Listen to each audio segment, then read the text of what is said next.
La magnetita es un mineral que se encuentra en la naturaleza y posee la propiedad de poder atraer el hierro,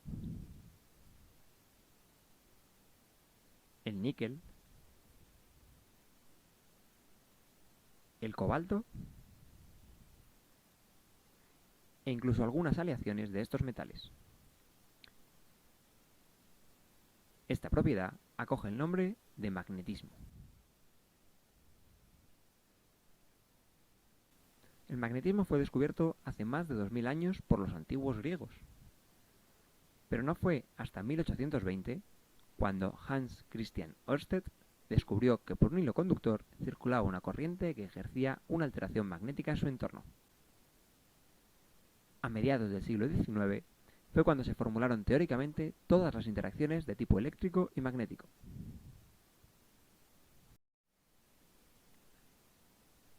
La Tierra actúa como un inmenso imán, lo cual explica el funcionamiento de las brújulas. Debido a que los polos diferentes se sienten atraídos y los idénticos se rechazan, la brújula se orienta al polo norte geográfico, que casi equivale al polo sur magnético. Un imán tiene dos polos, el norte y el sur. Dado que un polo no puede existir de forma aislada del otro, al romper un imán en dos se obtienen dos imanes, o sea, dos cuerpos que constan de un polo norte y un polo sur cada uno.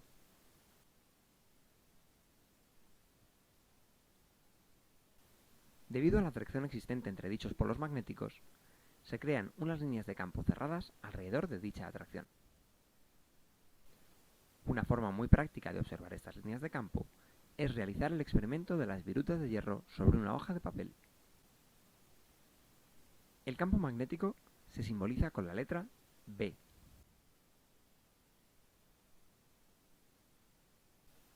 El campo magnético se mide en teslas, unidad que se simboliza con la letra T entre paréntesis. El campo magnético no es conservatorio, ya que, a diferencia del campo eléctrico y del campo gravitatorio, en el campo magnético sí que importa el camino que recorra la carga.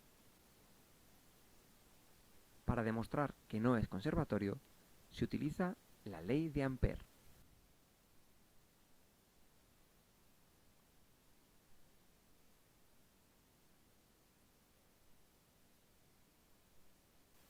Cabe destacar que U sub 0 es una constante de permeabilidad magnética en el vacío que depende del medio. Para poder determinar un campo magnético, se utiliza la ley de Biot y Savart.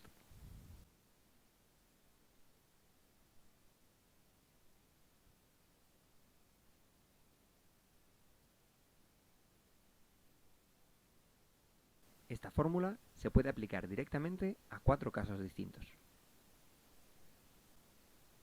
El primero de esos casos es aquel en el que tenemos un campo magnético creado por una carga puntual en movimiento.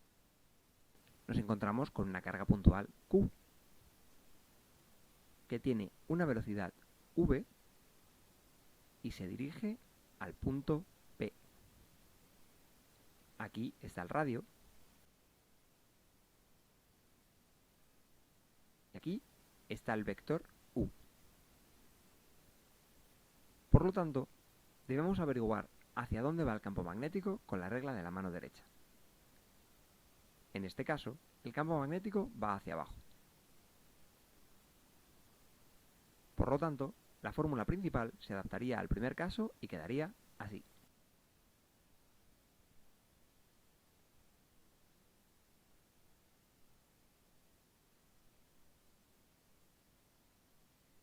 Veamos ahora el segundo caso. En el segundo caso, tenemos un campo magnético creado por un hilo conductor infinito. Tenemos un hilo infinito que está repleto de carga, por la cual va una corriente que se representa con I. Alrededor de este hilo se crea el campo magnético B.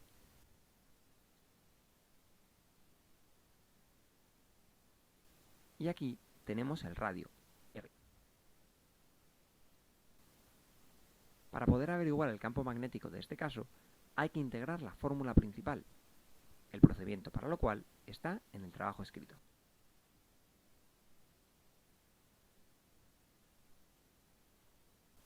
Continuemos con el tercer caso. Ahora veremos el campo magnético creado por una espira. Tenemos una espira, un radio R y el campo magnético B perpendicular al radio, así como el vector unitario UR y la intensidad I, que va en círculos. Para hallar el campo magnético en este caso, integramos la fórmula principal y obtenemos el mismo resultado que en el segundo caso. El último caso, el cuarto, es aquel en el que tenemos un campo magnético creado por un solenoide. Tenemos el solenoide, en cuyo interior está el campo magnético. La intensidad I recorre el interior del solenoide en la misma dirección que el campo magnético.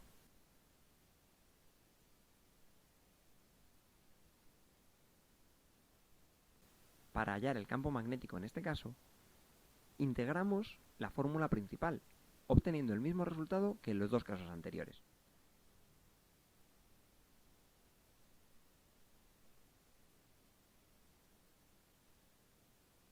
La diferencia es que, en este caso, la longitud deberá ser la del cilindro. Y además, también se añade la n al numerador, que es el número de espiras que tiene el solenoide.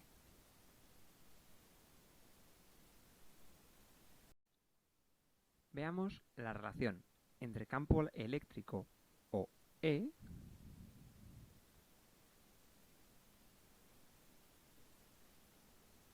y campo magnético, o B.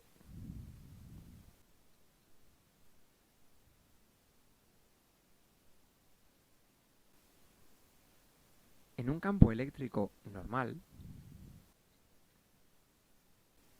la carga eléctrica que está en movimiento se debe a la acción de los electrones en movimiento.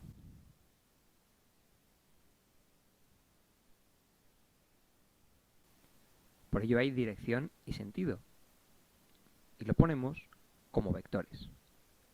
La fuerza de los electrones por un lado, F, y la de campo eléctrico por otro, E, que siempre son de sentido contrario uno y otro. En conclusión, el campo eléctrico se debe al movimiento de los electrones. Por otro lado, ¿cómo explicar el campo magnético OB? En la materia, los electrones que hay en los átomos están también en movimiento. Entre ellos crean dipolos. Y estos dipolos están orientados en todas las direcciones. Así, decimos que esta sustancia no está magnetizada.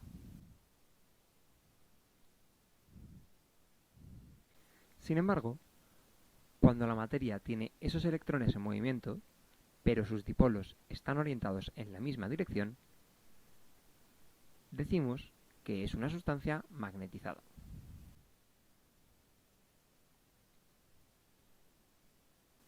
Podemos afirmar entonces que el campo magnético se debe a la región del espacio en la que se manifiesta la acción de un imán. Dicho imán está limitado por sus líneas de campo. Y estas tienen una fuerza con un sentido u otro. Por ello, el campo magnético lo representamos como vectorial. ¿Qué relación tienen el campo magnético y el campo eléctrico? El movimiento de los electrones en la materia.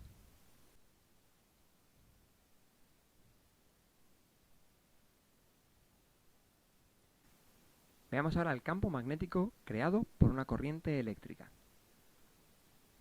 Una corriente eléctrica circula por un hilo conductor y genera un campo magnético alrededor de este.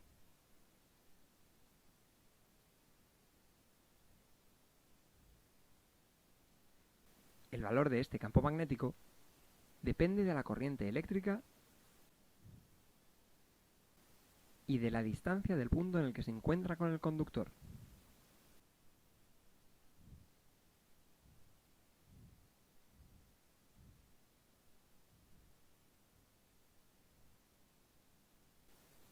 Esto fue descubierto por Ørsted en 1820, cuando vio que al poner una brújula debajo de un hilo conductor y activar la corriente eléctrica del hilo, la aguja de la brújula se ponía de manera perpendicular a la corriente eléctrica.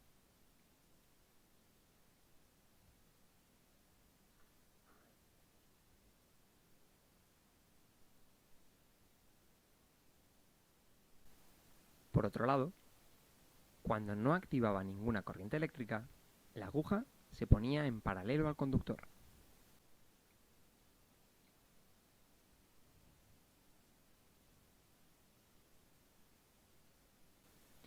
Hablemos ahora de la corriente eléctrica creada por un campo magnético.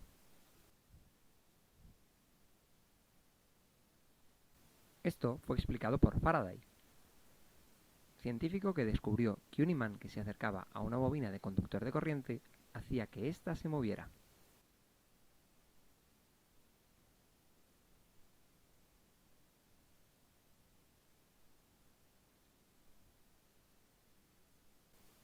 Hoy en día, con el galvanómetro, si acercamos el imán al hilo, confirmamos que de verdad se produce corriente eléctrica en ese conductor.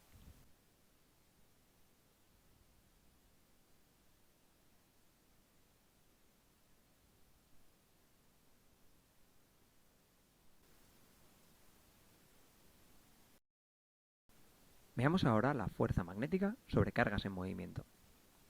Supongamos que tenemos un campo magnético que en este caso lleva dirección hacia abajo y le llamaremos B. A través de dicho campo pasa una carga puntual a la que llamamos Q con una velocidad V. Cuando esta carga con su velocidad atraviesa el campo magnético, se crea una fuerza.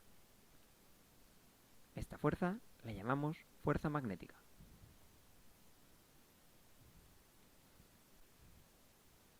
Para hallar la magnitud de la fuerza magnética, aplicamos la ley de Lorentz, la cual se expresa de la siguiente manera.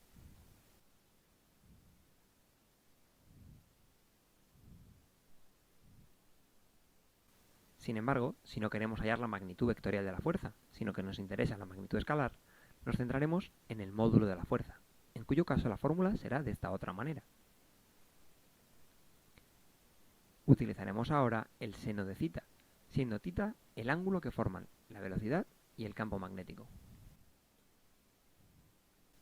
La fuerza magnética será perpendicular a la velocidad y alterará el movimiento de la carga que atraviesa el campo magnético.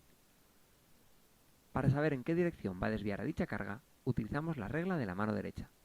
Veamos esta regla. Teniendo la carga Q, que se desplaza con la velocidad v en esta dirección, y teniendo también un campo magnético B que se dirige en esta otra dirección, tan solo tenemos que alinear el dedo índice de nuestra mano derecha con la dirección de la velocidad.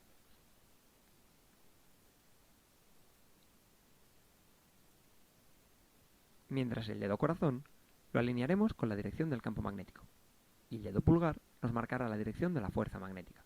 En este caso, la fuerza irá hacia arriba.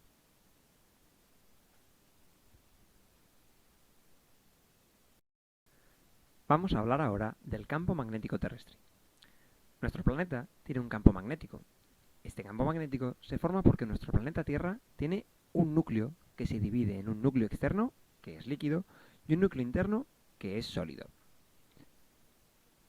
Ambos núcleos están constituidos por metales, en su mayor parte hierro. Hay una gran diferencia de temperatura entre el núcleo interno y el núcleo externo. Esta diferencia de temperatura provoca unas corrientes de convección que hacen que se mueva energía. Esta energía entra en interacción con la rotación del planeta.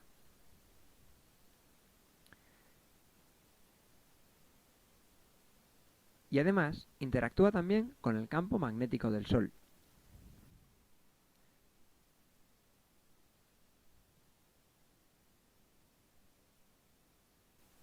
De esta forma, se provoca una corriente eléctrica que interactúa en un campo magnético, y eso da lugar a un nuevo campo magnético por simple electromagnetismo. Y así es como se produce el campo magnético de la Tierra. Este campo magnético es muy importante. Entre otras cosas, Hay muchos animales que pueden detectar el campo magnético de la Tierra y que lo utilizan para orientarse, para saber hacia dónde se dirigen durante sus migraciones o en sus desplazamientos. Además, nosotros mismos, los seres humanos, también utilizamos el campo magnético terrestre para orientarnos a través de la brújula.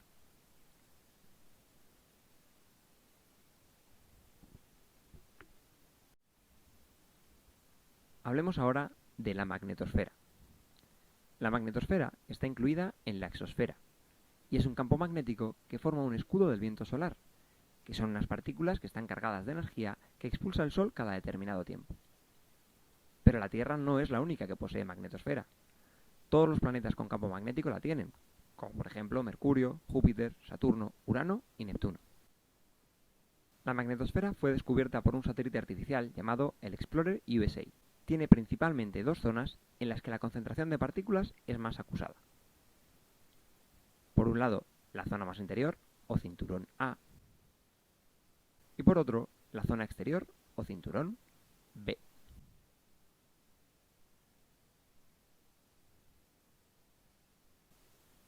¿Y cómo nos influye la magnetosfera en nuestra vida cotidiana? La magnetosfera actúa como un escudo que protege a la atmósfera más próxima a la Tierra de la radiación iónica. Esta radiación es la misma forma de radiación peligrosa que irradian algunos elementos radiactivos como el uranio.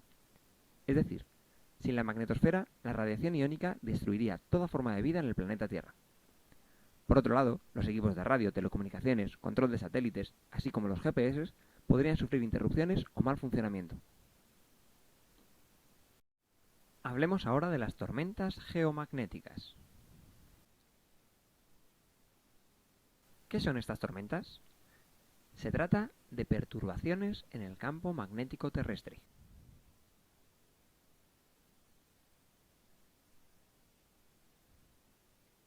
¿Cómo se producen? Las tormentas geomagnéticas se llevan a cabo debido a partículas emitidas desde el Sol.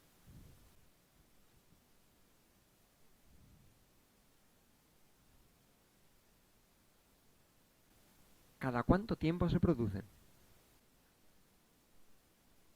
Normalmente, el ciclo solar nos indica que ocurren cada 11 años.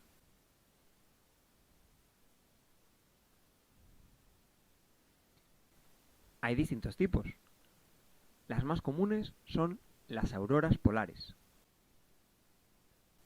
que se denominan boreales en el hemisferio norte y australes en el hemisferio sur.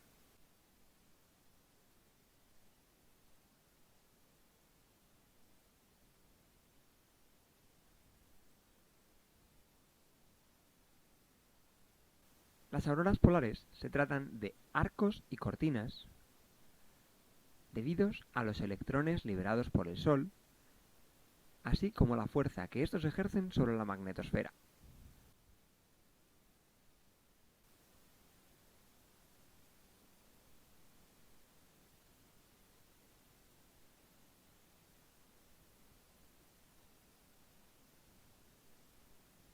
¿Cómo afectan estas tormentas a la vida cotidiana? Especialmente a los aparatos electrónicos, como pueden ser los GPS.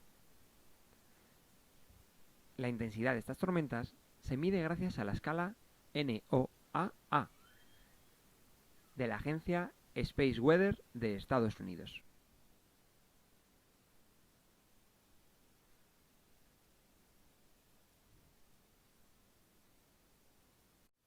Hablemos ahora del biomagnetismo.